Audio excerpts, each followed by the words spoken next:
noolaato cadowgu ha dhaco ciidanka qaranku ha noolaado gudoomiyaha ku-xigeenka golaha wakiilada wasiirka wasaaradda gaashaandhigga wasiir dowlaha arrimaha gudaha barasaabka gobolka xildhibaanada labada gole meeyarka degmada madax dhaqameedka dhammaan marti sharafta sareeyaasha saraakiil xigeenada aliftayda iyo dabaleyda dhammaan haliyada dariiska u xidhan ciidanka qaranka wassalaamu calaykum waraxmatullaahi wabarakaatu maanta waa maalin farxadeed waa maalin aynu goobjoog ka nahay xidhitaanka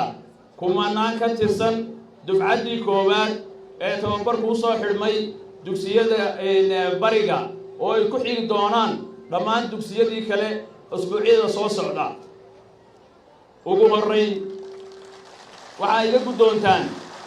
salaan aan idinka sido madaxweynaha jamhuuriyadda somalilan ahna taliyaha guud ee ciidamada qalabka sida salaan ka turjumaysa ixtiraamka iyo kalsoonida buuxda ee uu idinku qabo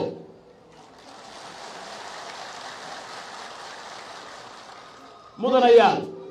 ciidanka qaranku halka uu maanta joogo waxay ku soo gaadheen nafhurka iyo hagarbaxa madaxdii kala dambaysay ee dalka iyo ciidan qaranka soo maray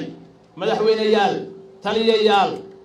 haliyeeyo inaga mid ah oo nafahooda u soo huray dhismaha ciidamada qaranka jamhuuriyadda somalilan jiilba jiil buu ka dhaxlay maantana waa maalinteennii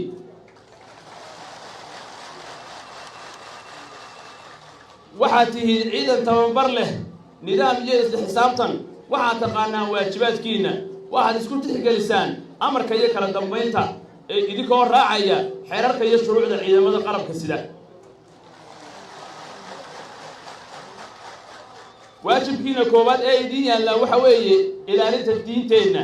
dalkeenna dhulkeenna iyo qarannimada jamhuuriyadda somalilan waxaad tihiin seefaha jaraya cid kasta oo isku dayda inay xasoolino darro geliso somalilan gacan kasta oo khatar ku ah qarannimada jamhuuriyadda somalilan waxaad tihiin seefihii jari lahaa kuwaas farxadda koowaad ee aynu maanta dadkeenna ugu bushaaraynayno waa inaynu nahay ciidan hal adayg leh diyaarna u ah waajibaadkiisa inuu guto si karti leh firfircooni leh gardarro iyo daandaasi innaga laynaguma yaqaano ee laynaguma xanto degdeg waxaynu mar walba ka turjumaynaa dareenka shacabkeenna iyo qarannimadeenna jamhuuriyadda somalilan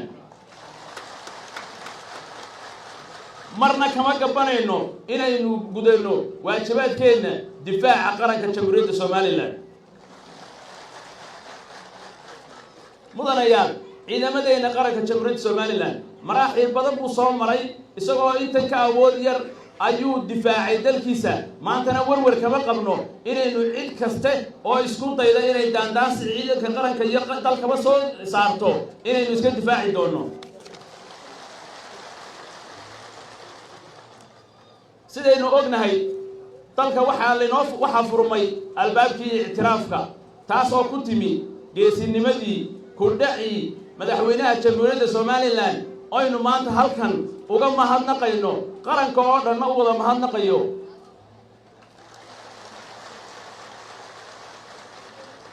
ictiraafka layna ictiraafay muu ahayn hadiyad ee wuxuu ahaa halyeeyadii dalkan usoo naafoobay usoo dhintay usoo dhabar adeygay midhaheedii buu ahaa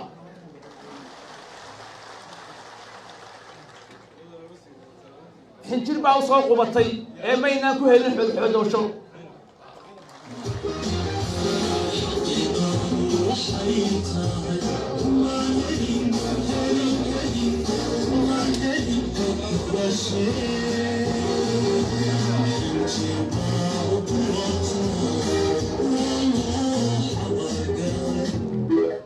waa run xaqiiqadu waxay tahay kubaynaan helin xodxodasho xinjir baa loo qubay waa run heestaasi maantay ay taagan tahay waxaan maanta laba kelmadood leeyahay walaalaheenna muxuu ahaye degmada ee ka tirsan gobolka sool degmada laasacaanood walaalayaal waxaanu leenahay dhulku ma guuro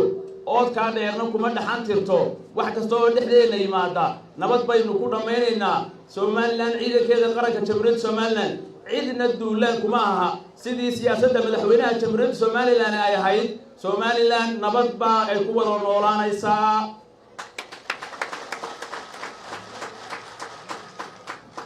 waxaan u sheegayaa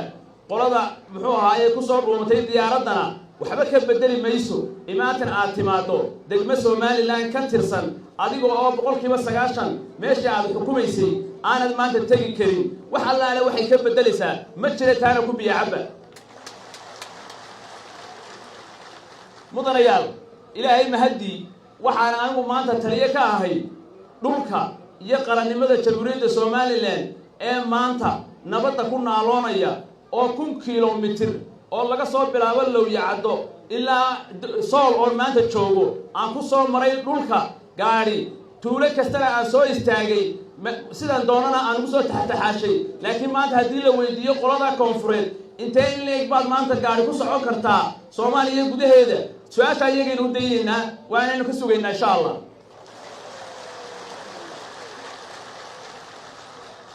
ciidanka qaran Somaliland waxa ay leedahay waxaan u sheegaynaa inay leedahay ciidan hal talis leh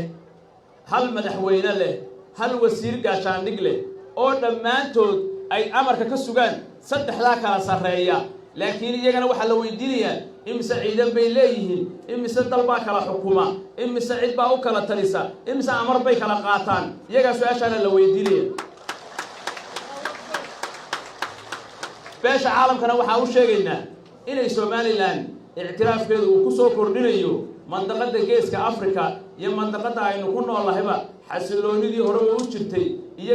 kala dambeyntii iyo horumarkii uu ku soo kordhinaya اعترافka la اعترافay taas ayadana u sheegaynaa